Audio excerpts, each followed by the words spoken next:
दर्शन मोहिनी बोलो, इसको चारित्र मोहिनी बोलो। मोहन ये कर्म का ही खेल है, ये सोचो, ये कर्म मतलब कर्म नहीं करा रहे वो, हम विवेक को सुलाए हैं, हम जागृत अवस्था में नहीं आते, इसलिए सम्मोहन होता है। आप समझे? नहीं तो हम सिद्ध करके आए, कर्म नहीं कराते हमारे को सम्मोहित, हम सम्मोहित है। क्यों? क्योंकि हम जागना नहीं चाहते है ना, सोए रहना चाहते मोह में। तो ये जीव इस देह में ऐसा सम्मोहित हुआ है, हिप्नोटाइज्ड हुआ है कि इसको वो जैसे अब वो दृष्टांत में बोलना चाहता था, वो बोलता हूँ कि हमने वो एक व्यक्ति को, मनुष्य को हमने हिप्नोटाइज किया, हिप्नोटाइज करके हमने उसको बोला कि तू डॉगी है, बराबर है, एग्जाम्पल देता हूँ हमेशा कि तू डॉगी है। तो अब देखो वो हिप्नोटाइज हो गया और उसको डॉगी मान लिया। अब वो उसको जब तक हम हिप्नोटिज्म से बाहर नहीं निकालेंगे, वो अपने आप को क्या मानेगा? डॉगी ही मानेगा, बराबर है।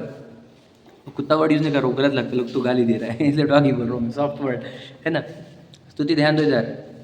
जब हमने हिप्नोटाइज करके उसको ये बताया कि तू डॉगी है, तो वो अपने आप को क्या मानने लग गया? डॉगी। अब देखो ध्यान से, इंपॉर्टेंट क्या इंपॉर्टेंट बात है कि अब उस डॉगी को, यानी मनुष्य है वो, उसको हड्डी चाहिए, क्योंकि डॉगी को प्रेम क्या करता है? हड्डी करता है, बराबर है ना। तो उस डॉगी को याद रखना, बहुत इंपॉर्टेंट बात बोल रहा हूँ, ध्यान सुनना। उस डॉगी को प्रेम कैसे रहेगा? हड्डी से, बराबर है कि नहीं। वो खोजेगा किसको? हड्डी को। बात समझ रहे? काय के सपने आएंगे उसको? हड्डी के आएंगे। बात समझना ध्यान से, ये सब लिंक करना अपने आप को।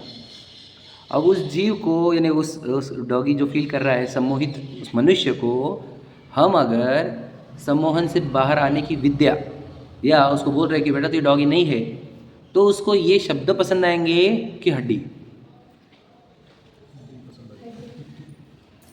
समझे क्या बोला मैंने? क्या बोला समझे आपको? उसको क्या पसंद आता भैया? उसको हड्डी पसंद आती। उसको हम ये विद्या दे रहे हैं, यानी फिर उसको एक ये उपदेश दे रहे हैं कि बेटा तू है नहीं। अब सोचो वो कुत्ता मान के क्या हो रहा है, अब सोचो वो किधर भी मुंह मारेगा, इधर उधर मारेगा कि नहीं? हड्डी खोजने के लिए कचरे में जाएगा। वो मनुष्य भला क्या, वो मनुष्य कचरे के डब्बे में जाएगा, कचरा कुंडी में जाएगा, वहाँ से हड्डियाँ खोजेगा। समझे क्या? तो हम उसको बोल रहे भैया तू ये नहीं है, डॉगी नहीं है तू उसको ये वचन बिल्कुल सुहाते नहीं, और ये बोलने वाले बोरिंग लगते हैं, और हड्डी अच्छी लगती है। सही है कि नहीं? ये रियलिटी दिख रही कि नहीं आपको ऐसी आज के डेट में? सोचो। इसलिए मेरे को बहुत बार बोलते हैं तुम क्यों पीछे पड़े, लोगों को लेना देना नहीं, तुम क्यों पीछे पड़ गए, है कि नहीं? उनको सुनना नहीं, उनको समझना नहीं, है ना। तुम क्यों बिना वजह। अब उसको समझ लो, उस डॉगी को हमारे को खुश रखना है, उस मनुष्य को, तो हमने उसको क्या करना चाहिए? हड्डी देनी चाहिए कि वो उपदेश? ये बात बता। नहीं, वो खुश किससे होगा ये बताओ, वो खुश किससे होगा? वो तो क्या देंगे आप उसको? हड्डी देंगे कि उपदेश? उसको खुश करना है, किसी को दुखाना तो है नहीं हमारे को, है ना। हमारा तो भाव है वो अहिंसा वाला। तो वो उपदेश से दुखी होगा कि सुखी होगा, ये बताइए आप।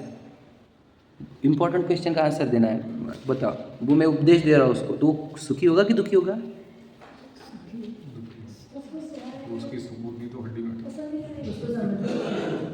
तो हाँ, उसको समझ में नहीं आ रहा, तो मैं जो उपदेश दूंगा उसको सुखी होगा कि दुखी होगा, ये बताइए पहले।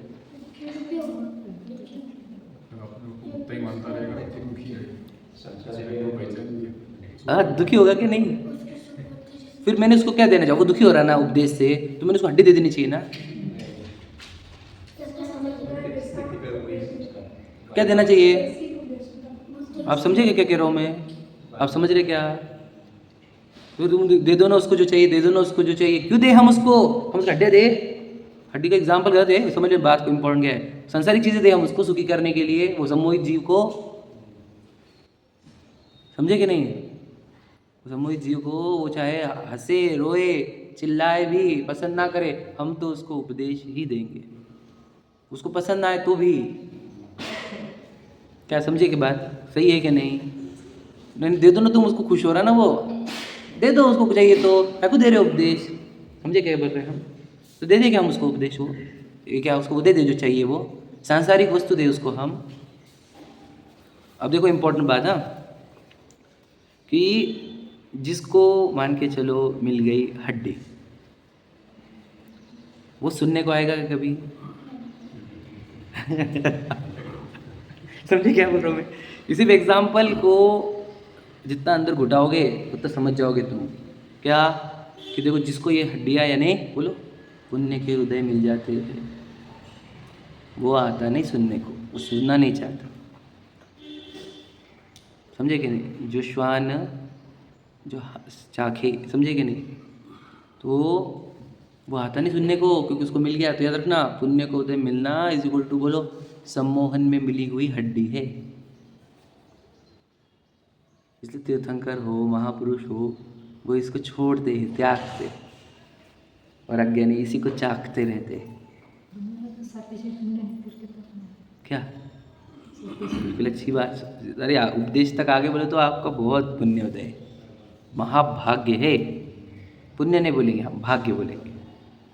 तो अलग है थोड़ा सा। पुण्य के उदय में लौकिक वस्तु मिलती है, भाग्य में मुक्ति का मार्ग या सम्मोहन से बाहर आने का मार्ग मिलना।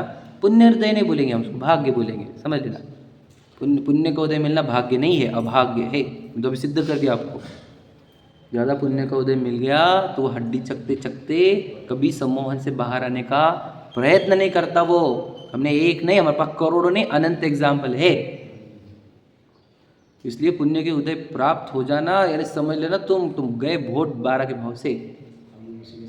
हाँ, हम बच के आए वहाँ से। या सोचो हमारे पास भी हमारे पुण्य के उदय से, यदि मान के चलो हम धन लेकर आते, हम सब यहाँ पर नहीं बैठे रहते, बहुत उग्र धन लेके आते। तो देखो जिनके पास ज़्यादा धन है उनको आने की इच्छा होती क्या पे?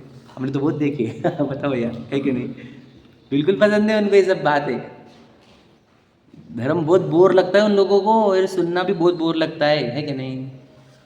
हमारे पास ज़्यादा रहते तो हम क्या करते, सच बताओ। हमारे सबका खुद का एग्जाम्पल है। नहीं वैसा नहीं, मतलब एज कम्पेयर टू अदर्स। अब और भी रहता, समझो इससे ज़्यादा भी और वैभव रहता, इससे कंपेयर कर लो, इससे और अधिक रहता, तो हम क्या करते? यहाँ पर आते क्या? नहीं आते। लेकिन याद रखना हमारा भाग्य अच्छा है, आज भी है हमारे पास, जिसको भोगा जा सकता था बहुत सारा, लेकिन हम वो छोड़कर आए। तो यहाँ पर भी आगे क्या करना आपको? बोलो सम्मोहन से बाहर आओ। यहाँ पर वो काम मत करो जिससे पुण्य बंधता है, वो काम करो जिससे बोलो मोह नष्टता है। मोह नाशन के लिए आओ, पुण्य बंधन के लिए नहीं आओ। बस यही ना भैया, जिन दर्शन कर पुण्य प्राप्त मत कर, जिन दर्शन कर निज दर्शन कर। समझे ना? सिंपल बात है भैया, ये मोह नाशने की विधि है। जैनिज्म मोह के नाश का रामबाण उपाय है, एकमात्र उपाय। जैनिज्म में सम्यक दर्शन को जब धर्म कहा तो इसका अर्थ क्या कहा बताओ? मोह से नाश, मोह का नाश करना ही धर्म की शुरुआत है। और मोह का नाश नहीं करने वाला व्यक्ति वो चाहे 28 मूल गुण पालन कर ले, याद रखना दुनिया में जो नहीं पालन कर सकता है कोई, अच्छे तिर्रम नहीं पालन कर सकते, यदि वो 28 मूल गुणों का निरतिचार पालन कर ले लेकिन वो सम्मोहित है तो जैन धर्म में उसको धार्मिक की संज्ञा नहीं मिलती। क्या कहा मैंने? उस व्यक्ति को धार्मिक या मोक्ष मार्गी की संज्ञा नहीं प्राप्त होती। सोचो कितनी गजब की बात है जैन धर्म में। जैन धर्म में सबसे ज़्यादा वैल्यू किसको दी बताओ? वो 96,000 रानियाँ भोगने वालों को मोक्ष मार्गी कहा जा सकता है इस धर्म में, और 28 मूल गुण पालन करने वालों को संसार मार्गी कहा जाता है, संसार का नेता कहा जाता है। तो ये किस आधार पर है? इसका आधारशिला क्या है? इसका आधारशिला यही है कि जो सम्मोहित है वो संसारी है और जो निर्मोह है वो मुक्त है। इसलिए मैंने आपको रत्नाकर शाकाचार्य की गाथा नंबर 28-32 कुछ तो भी है, मुझे एग्जैक्टली याद नहीं, पर वही रेंज में है। उसमें लिखा है निर्मोही श्रावक श्रेष्ठ है मोही मुनियों से। ऐसे लिखा, क्लियर कट गाता है। आचार्य समंत भद्र जी तब लिख के गए, बहुत पुरानी बात है, 2000 वर्ष के आसपास के, 1500 से लेकर 2000 के बीच में। समझे क्या? कि निर्मोही श्रावक श्रेष्ठ है, मतलब निर्मोहता ही श्रेष्ठ है।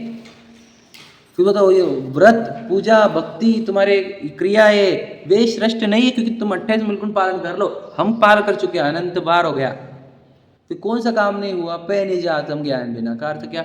निर्मोह नहीं हुए। निर्मोह होना ही उपाय है मुक्ति का। पहला सम्यक दर्शन सम्यक ज्ञान निर्मोह का ही सूचक है, और सम्यक चरित्र क्या? निर्मोह के अनुसार जो स्टेप्स उठाए जाते हैं उसका नाम सम्यक चरित्र है। समझे कि नहीं समझे? बात समझ में आ रही? Clear cut. सोचो तो याद रखना कि कि अगर हम देश शास्त्र गुरु से जिनवानी से दूर है तो हम कहाँ जा रहे हैं पता है क्या आपको? बोलो, सम्मोहन में, हिप्नोटिज्म में।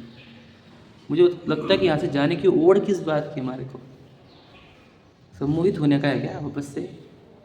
बहुत बड़े भाग्य से हमको मिला जिन धर्म, हमारी कहानी है तुम्हारी कहाँ रहे, ये बहुत बेरहम, बहुत क्या क्या नहीं हुआ हमारे साथ। हम कितने कचरा कुंडियों में जाकर मुंह मारे हैं बताओ। अभी भी डॉगी मानते खुद को। अभी भी सोचो, एग्जाम्पल सोचो, मैं जैसा एग्जाम्पल दिया, वो डॉगी को किसका प्रेम रहता है? जैसे हड्डी बताया, और कुतिया का। हमारे अंदर भी वो चलते कि नहीं वो चीज़ें? सोचो, वही तो है as it is, same to same हो रहा है। ये सब कर्म चारित्र मोनी में आता है ना, वो वेदनीय, समझे क्या नहीं? वेद वाले है ना, स्त्री वेद, वेदनीय नहीं, स्त्री वेद, पुरुष वेद, नपुंसक वेद। तो सोचो एज इट इज़ है वो। उस शरीर में मैंपन स्थापन होता है, फिर उस शरीर के संबंधित वो वेद के भाव आने लग जाते हैं, है क्या नहीं? किसी को पुरुष वेद, किसी को स्त्री वेद। विचार करो क्या क्या हो रहा है हमारे साथ, कितना अत्याचार हो रहा है, और हम बिल्कुल बेखबर हैं, बेहोश, बिल्कुल बेहोश। जाग